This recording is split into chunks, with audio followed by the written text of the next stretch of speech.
Dans SAP, retrouvez-moi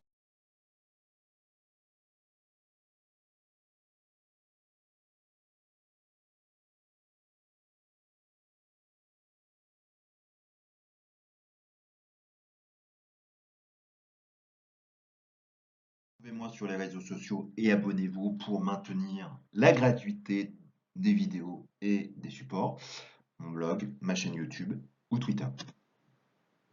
Merci beaucoup. Alors, les unités structurelles, les données de base, la gestion des achats, la gestion des stocks, le contrôle des factures, le système d'information.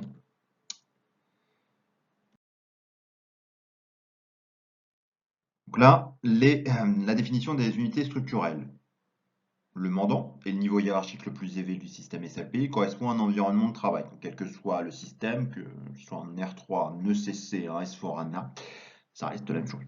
La société est retenue pour identifier les entités juridiques. Elle correspond au niveau d'établissement légal, du bilan et du compte de résultat.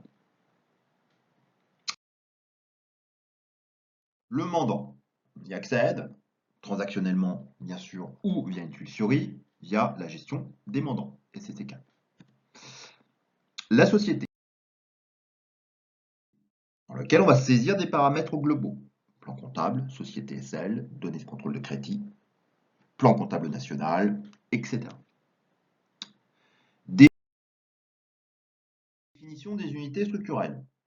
Les autres. Une division constitue une unité structurelle au sein d'une société. Une division produit des marchandises, fournit des services ou met à disposition des produits pour permettre leur distribution.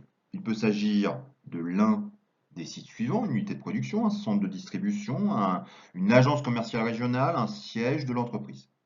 Une division est affectée à une société unique.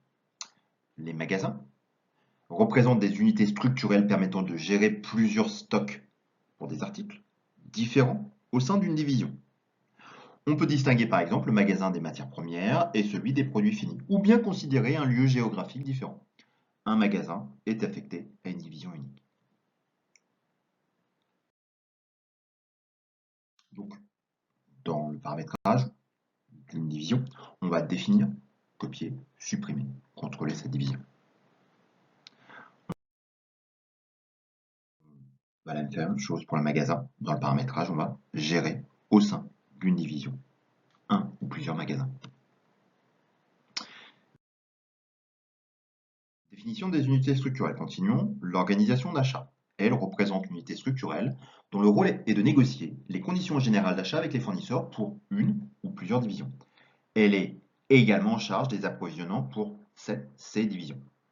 Le groupe d'acheteurs lui désigne un acheteur ou un groupe d'acheteurs responsable de certaines activités d'achat, par exemple un groupe d'acheteurs emballage, matières premières, services. Le groupe d'acheteurs n'est pas rattaché à une unité structurelle dans SAP.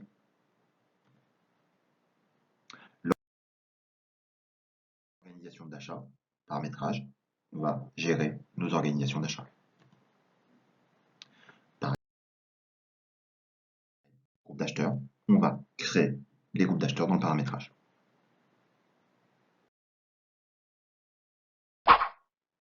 Définition des unités structurelles. Synthèse, le mandant, division, magasin et nos groupes d'acheteurs. Notre organisation d'achat avec les liens. On va affecter une organisation d'achat à une société. On va affecter une organisation d'achat à une division. On va affecter une organisation d'achat standard à une division. On va gérer des magasins pour une division. Donc, pour une société type KPC avec sa structure organisationnelle.